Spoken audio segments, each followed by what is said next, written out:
Hello, grade 8. So welcome to this full book reading of The Count of Monte Cristo. So this is something that I decided to do for you guys. It's something I want to do for all year levels. No, at least one book, there should be a full reading of it with your teacher, so that it will feel more like we are really reading this together. Alright, so I apologize if you can hear any construction work going on outside. Whatever year you may be watching this in, these videos are being made in 2022 post Typhoon Odette, and so you may hear the sounds of Cebu putting itself back together again. I really hope that it isn't annoying. It's annoying to me sometimes, but I'm trying to just live with it, and to take it as an encouragement that people are putting themselves back together again. So whenever you're watching this, I hope that we have fully recovered. But one good thing that came out of the storm is that I finally decided that I have to do a full video recording of this entire book. So it will be divided, of course, into different videos, into different segments, but this is the first one. Okay, this is the first one, and this is The Count of Monte Cristo. So The Count of Monte Cristo, I read this when I was in high school as well. And I hope you are looking forward to getting into it, no?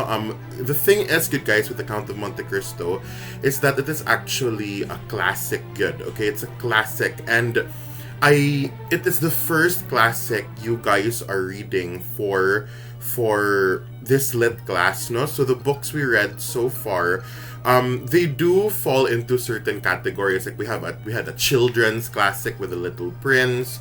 We have a young adult classic with The Hunger Games. You have a fantasy classic with The Hobbit. We have a science fiction classic with Ender's Game.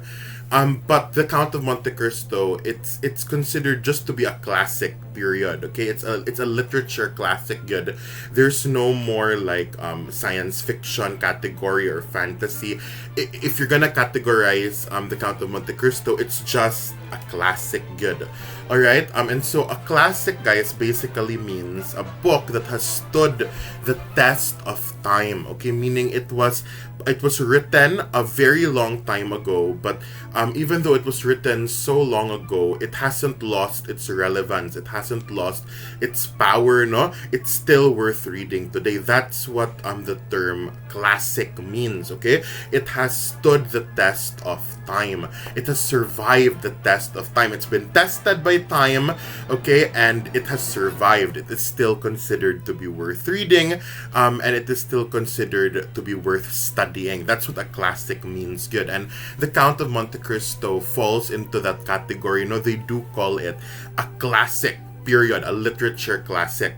Okay, so as literature students, we will be studying classics, good, and The Count of Monte Cristo, your final book for the grade 8, this is your first classic. So, expect it to be a little bit challenging, okay, because classics, because they were written so long ago, they tend to be a little bit more challenging for modern day readers who are used to easy writing and they're used to quick TikTok videos, okay? And we're very used to just skipping something if we lose interest in it for a while.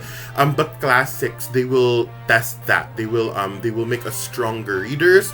They will make us more serious readers, where even though you're not entertained in every single page, you are pushing through with it and you are completing it. And so the more challenging something is, guys, the more rewarding it is as well.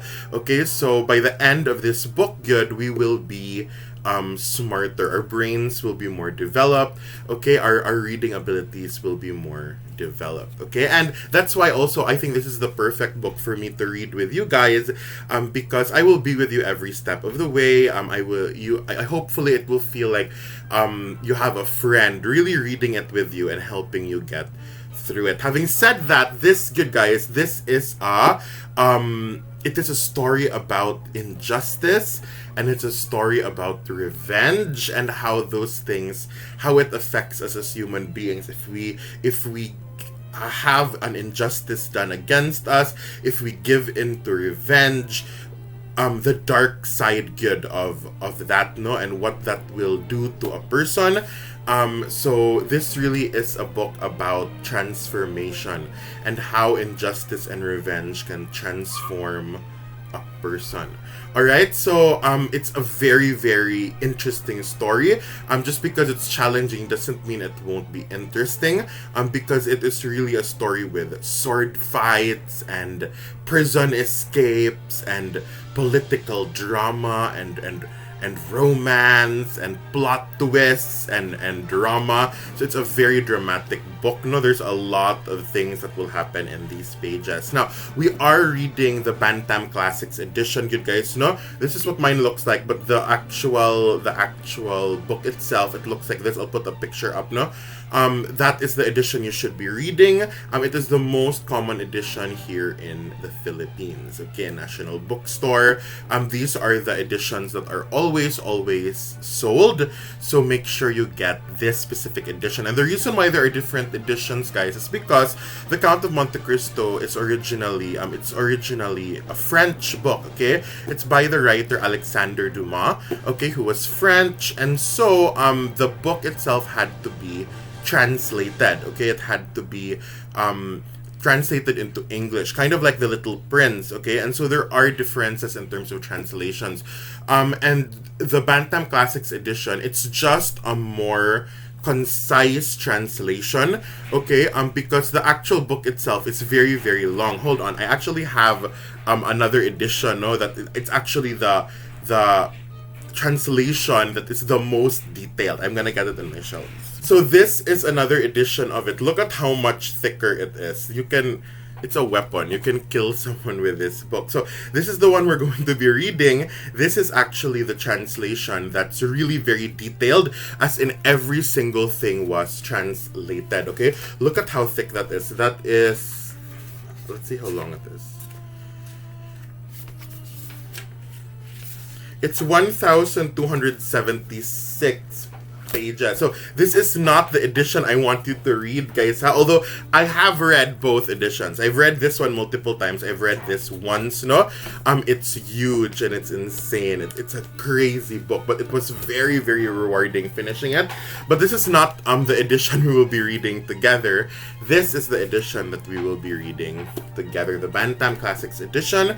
And the reason why mine is actually different, guys, the reason why my edition looks different is because this was my copy when I was in high school. When I was in high school, I was required to buy this book and read this book.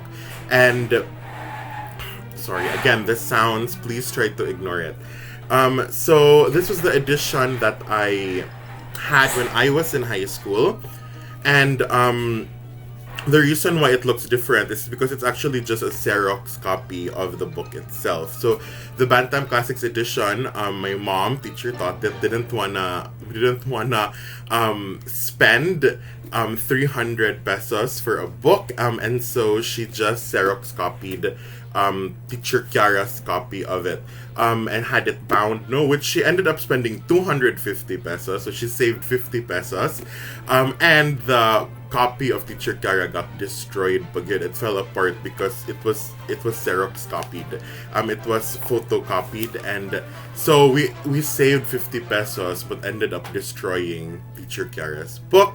But I find it so funny that I still have that specific copy, the photocopied illegal version of it.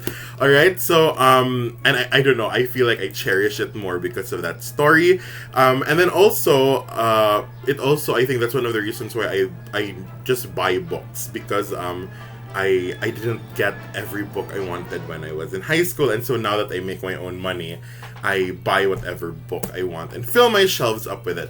Okay, so that's a little bit of a story as well. The thing is with the Bantam Classics edition, guys, it's just a more concise translation, good, because other translations do every single detail of the French work, good. The Bantam Classics edition makes it a little bit shorter, a little bit easier for us.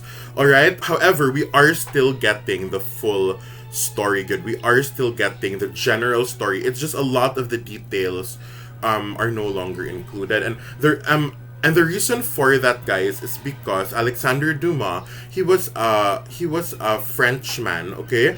He was a black Frenchman, and he really wanted to make money as a writer. He really wanted to make his living as a writer. And back then in France, guys, you got paid by the word. Okay, if you were a writer, if you were a novelist, you got paid by the word. So the longer your book was, the more money you would get.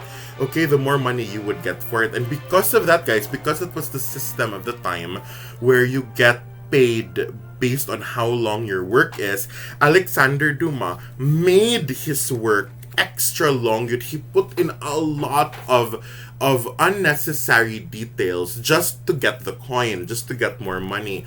And so, because of that, when people translate his work, they do see a lot of useless chapters, a lot of useless pages that aren't really necessary for the story. And I don't fault him for it. No, the guy was trying to make money. The guy was trying to make a living. Okay, he wanted to support himself with his writing. And so he made his works insanely long, good. Okay, so that he would get more cash. Okay. However, it's really not necessary for us to read every single chapter in his original work, which is why thank you to the Bantam Classics edition. For, I think it's by, what was the name of the translator? Lowell Bear? Yes. Translated and abridged by Lowell Bear. Thank you for going through this super thick book for us and really finding the most important parts in telling this story. Alright, so thank you for that, Lowell Bear. I don't have to let my students read all of this. Although again, it was 2020. It was 2020, the pandemic, that I decided that I wanted to read the full translation. Alright, however, obviously I will not assign a 1,300 page book to you guys.